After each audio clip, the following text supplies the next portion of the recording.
Hello again. I know you get so tired of me saying something like that. Let's delve back into the calculations using equilibrium. And we are going to do something called the ice table. All right, I'm going to come back to this one, but I'm going to go to the whiteboard and show you how I set it up. But an ice table is basically a way of keeping track of all the information you know about an equilibrium system. And I'm going to come back and do these specific problems, but I'm going to go to the whiteboard to show you the generic formation. All right, an ice table, I-C-E, stands for initial, the change, and the equilibrium. So step one has not changed. You need a balanced chemical equation. And we're just going to do our ammonia one.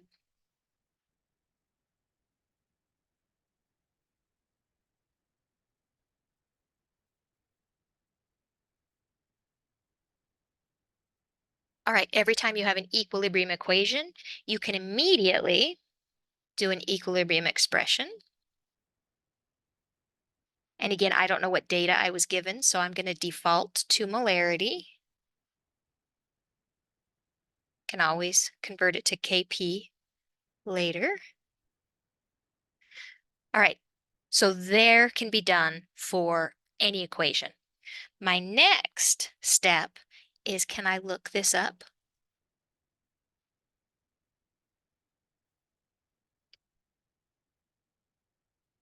And if this had been an acid ionization or a solid dissolving or a Kb, I could have looked those up. All right, so this one is generic and I don't have a value for it, but every time you come up with an equation and an equilibrium expression, ask yourself, do I know what that K value is? And if in doubt, go and look on the orange pages. Okay, there's my starting point. My next is, well, what in the world do I know? And so the first one is, do you know the initial? And that's what the I stands for. Okay, I'm completely making these numbers up.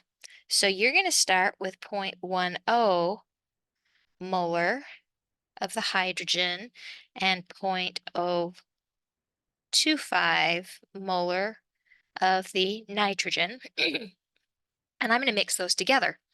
All right, because I know I mixed them together, that means I didn't have any ammonia to start with. So I can put a 0. Okay, assume nothing. You have to have some kind of proof behind it. So, hey, I combined 0.1 molar hydrogen with 0.025 molar nitrogen to create ammonia.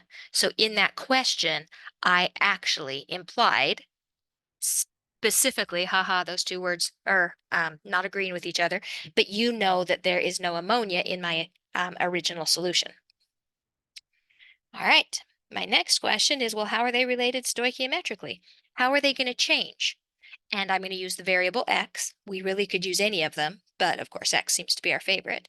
And so I know that I'm going to lose 3 hydrogens for every 1 nitrogen that I am lost. So the reason that the negative there is mean lost, which means over here, I'm going to gain 2 times the amount. Now, I don't know what that amount is right now, but I do know that's the stoichiometric relationship between them. If you subtract the initial, or the change from the initial, you're going to get what is going on at equilibrium. So I call it kind of two things, equilibrium given and equilibrium calculated. So the equilibrium calculated would be 0.10 m minus 3x, 0.025 minus x, and 2x. So without knowing anything else, I can come up with that. Technically, these are equilibrium values, and the only thing that can go in an equilibrium expression are equilibrium values. So if I wanted to do some crazy math, I could plug those in and I could solve for x. Now, again, we don't want to play with the higher order math, so we're going to do some, some tricks so that we can get around that. But that is an equilibrium, technically concentration, and so we can plug it into an equilibrium expression. Well, again, I'm making this up. You can also be given data inside of the question.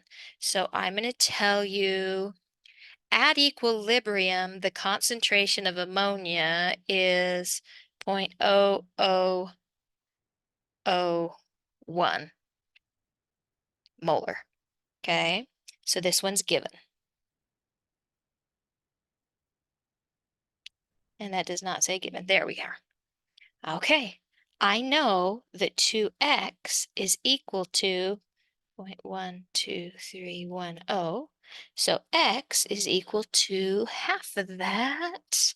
And that should be 1, 2, 3, 4, 5, 0. Ah, now that I know x, 0.025 molar minus 0.1234 to our significant figures, it's not even going to change the value. And to this one, oh, it's definitely not going to change the value on this one. 1, 2, 3, 4, 5. But this one is going to be multiplied by 3. But that still isn't a very big number, so yeah, I should be able to do that in my head, but I'm not going to. 1, 2, 3, 4, 5 times 3.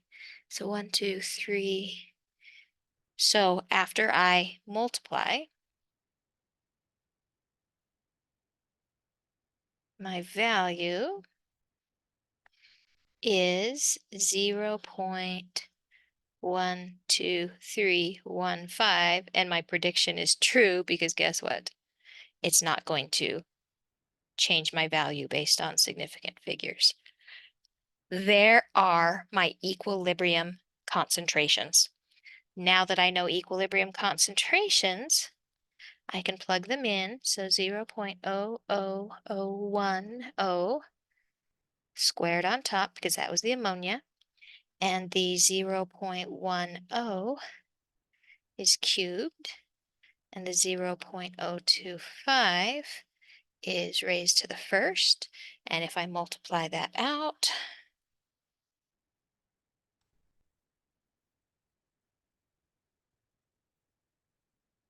that comes out with, and I get 2 sig figs, so 4.0 times 10 to the 1, 2, 3, 4. Going to do it again just to confirm.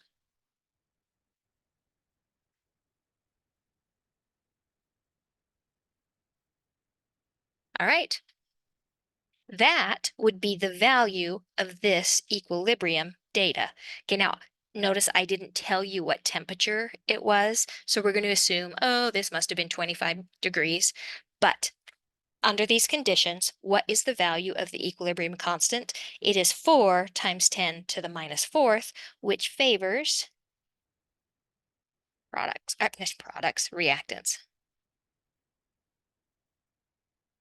But that was obvious from the number anyway. I mean, look at how tiny that number is. So our products were only 0.00010. Okay, obviously from those numbers, we weren't favoring products, but the K value confirms that. The K value confirms that. All right, that is how you would set up and do a calculation with the ICE table if you can find the value of X from the ICE table. And the only way to really get good of these is to do 1,000,000 of those. So I'm going to do one more example on this video so it doesn't get too long. All right, let's see. Let's get away from, oh, I know, a little hint to the future chapter. Let's do vinegar. Let's do acetic acid. All right, step number 1, do you have a balanced chemical equation? Yes. Step number 2, write out an equilibrium expression.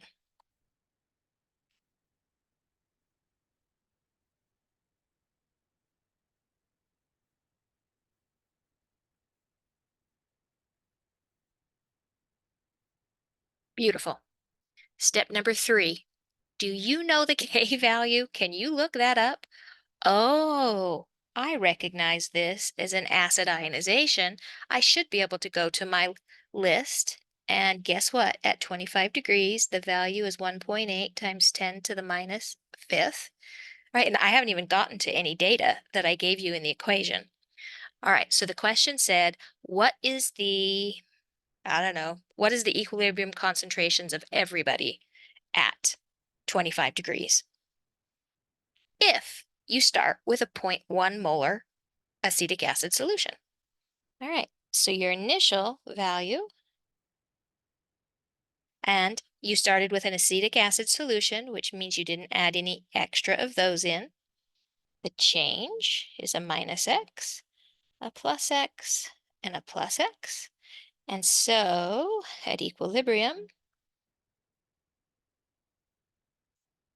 this is what we have. Now, technically, those are equilibrium values, so I could plug them in. So 1.8 times 10 to the minus fifth is equal to x times x over 0.10 molar minus x. Oh, that looks like a quadratic equation. And it is a quadratic equation, and it can be solved. We could find x using the quadratic equation. In the next chapter, I'm going to show you a couple of tricks, a couple of shortcuts, so that you don't have to do the quadratic equation. But never use a shortcut unless you understand why it works. So this equation right here could be solved. I'm not going to solve it here in this video, but that could be solved. Okay, so that's one possibility. The second possibility is, do I give you any data in the question that I can fill in the table with? Okay, so the question was, what are the equilibrium concentrations of all the species if you start out with a 0.1 molar acetic acid solution? All right, and I'm adding this part, and you had a 0.025 molar acetate concentration at equilibrium. And the key was I said at equilibrium. So I know that was given. And, oh, look, x plus 0 is equal to 0.025. So therefore, x is equal to 0.025. And now I can plug that in. So in this case, this one's going to be the same. And boy, I should be able to do that in my head. 0.1, 0.025, something 0.075, yep.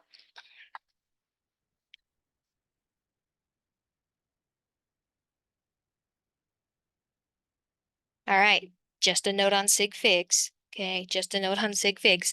This was a subtraction.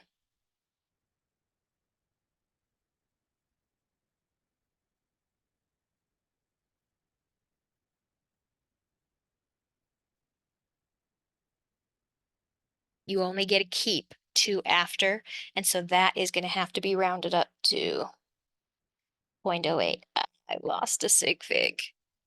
All right, I now have equilibrium concentrations, and I can plug them in to this equilibrium expression. Now, keep in mind, I completely made up these numbers, so they are not going to match 1.8 times 10 to the minus fifth.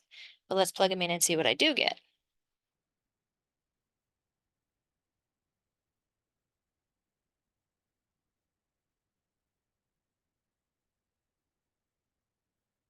All right, so those are my equilibrium values. I will plug them in.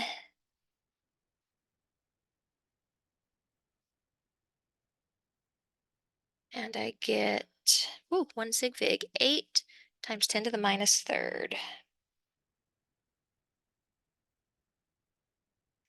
What can I tell from that? Reactants are still favored, okay, because it's still less than 1.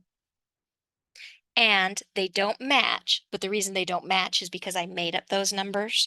So they don't match because because 1.8 times 10 to the minus fifth is not equal to 8 times 10 to the minus third. And again, that's because I made up those numbers. But let's say this is one of your problems. That means it wasn't done at the same temperature. Okay, if that equilibrium value, or sorry, that equilibrium constant value changes, that means it was not at the same temperature, because the only thing that can change the value of the equilibrium constant is doing the reaction at a different temperature. So they are not the same temp. So let's see what we can glean from that. All right, this one is to the negative fifth, and this one's to a negative third. Okay, so negative fifth to a negative third.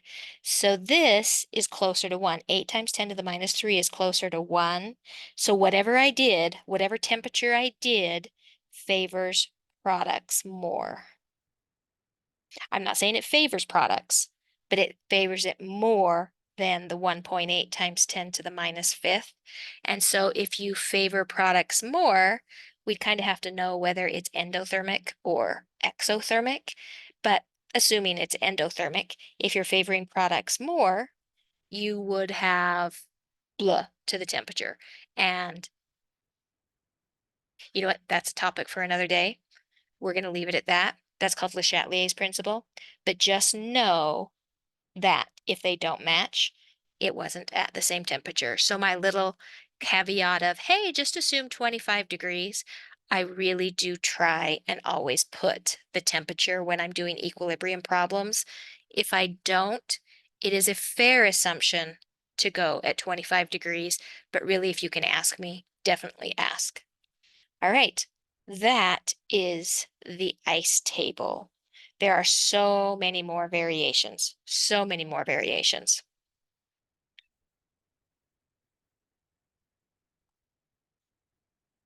All right, what are our steps? Number one, a balanced chemical equation. Number two, an equilibrium expression.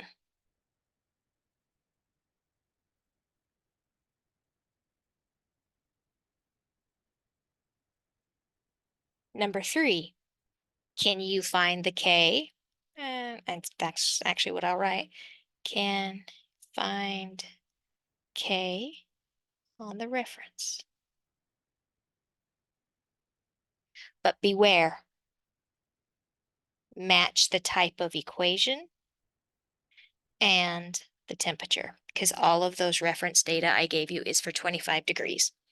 Okay, let's say the answer is no or yes. You can put that value on there, but after you find that, fill in the ice table.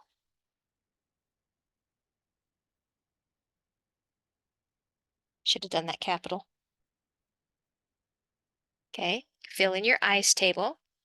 And don't forget, for the equilibrium, you can put the calculated, okay, just what comes from the ice table, but don't forget to also look at what is given. So equilibrium calculated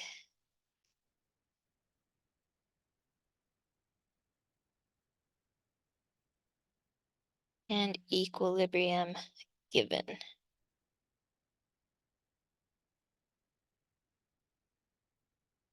If you'll notice, I haven't even said anything about what you were trying to find. Now that you have everything, what did you want to find? Now, this could be completely overkill. It could be a really simple question, and you wouldn't have to fill out the whole ice table.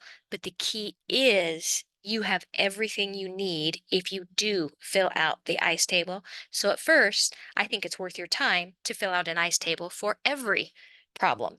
When you get really familiar and comfortable with these problems, you can start to say, oh, I already have those numbers. I don't have to fill out the ice table. But it's awfully nice to see it at the beginning. And then you would just do your plug and chug, your calculations. Don't forget about significant figures, but the concept is more important than the sig figs. Yes, there will always be points associated, but at least get the number and the concept down before worrying about those significant figures. Hopefully they're ingrained in second nature now. But if not, focus on the problem first before you worry about the significant figures. All right, that is in essence the ICE table. All right, we'll be playing with those a lot. Until next time, Jolly out.